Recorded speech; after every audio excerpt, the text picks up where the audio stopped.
Okay, continuation here, replacing stabilizer, link, strut rod, bushings, and motor mount. I got the nuts off the bottom and the front side of the stabilizer, or the strut rod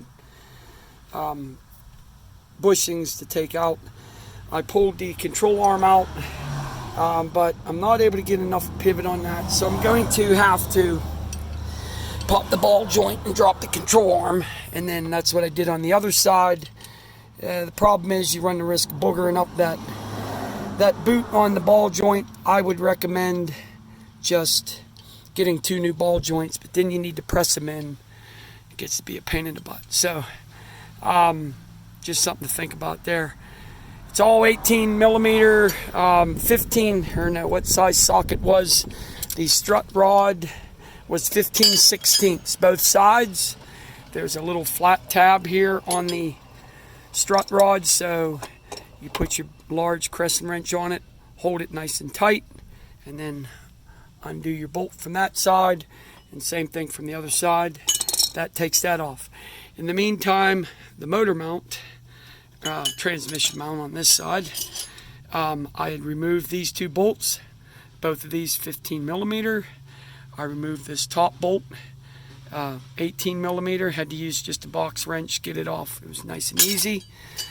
I took my bottle jack underneath. I'll show you what I did. I stuck the bottle jack.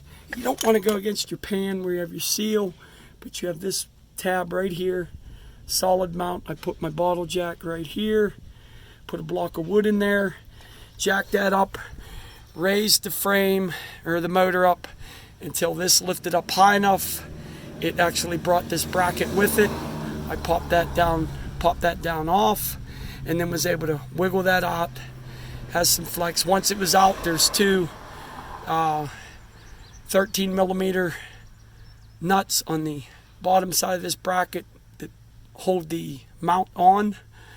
I bolted them back on, took the mount, got it back in, got the stud underneath this frame bracket till it dropped back down, tightened these bolts back up. Then I lowered my bottle jack till it started to come down, lined the stud up with the aligning pin, which is right there, dropped it down on there, tightened all that back up. That was pretty easy. Like I say, 18 millimeter, 15 millimeter, 13 millimeter on the bottom side. That's the size sockets you need. And so that's back in. Now I'm reversing out. In the meantime, I already have the stabilizer linkage link out.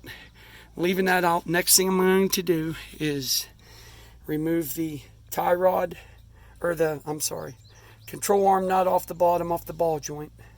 Drop the rest of this control arm out. Once it's dropped loose, I'll be able to slide it off.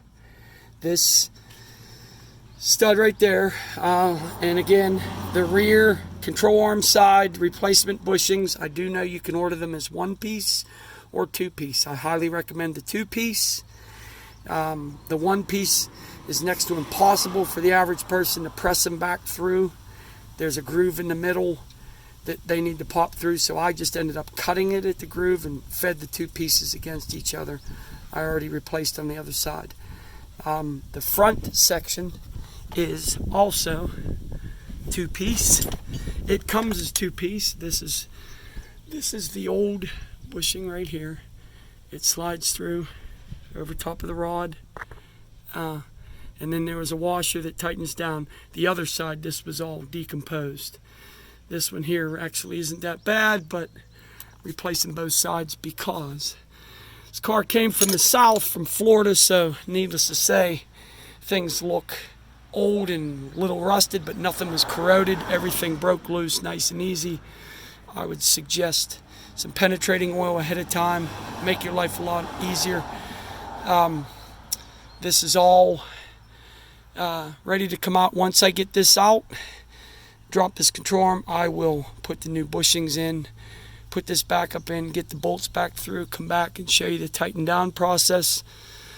I do use a torque wrench. I don't know the specs on it, so I have a standard anywhere between 80 and 100 pound torque on these kind of nuts is usually suffice for factory standards. They're not going to come done.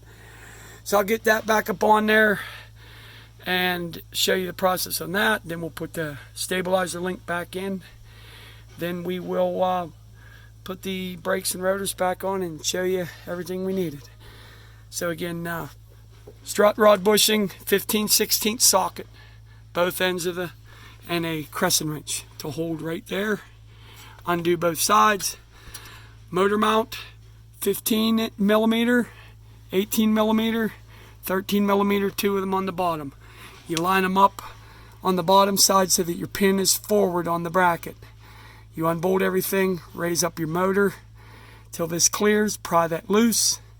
This whole bracket comes out with the mount, unbolt the mount, put the new mount in, bolt it down, pop the bracket back on, bolt it down, lower the motor back down, line up the stud through, drops right through, put your nut back on, it's good to go. So that's replaced already. Next is to do the stabilizer and then or the strut rod bushings, and then we'll do the stabilizer last. That's 3 items, 1 video, one-stop shopping for a 1999 Lincoln Continental. So we will get back to you once we finish this process here. We'll show you the tighten down part and talk you through that again. Then we'll get your brakes and rotors back on, just in case you wanted to do that. So you know that process if you do your own front brakes and calipers.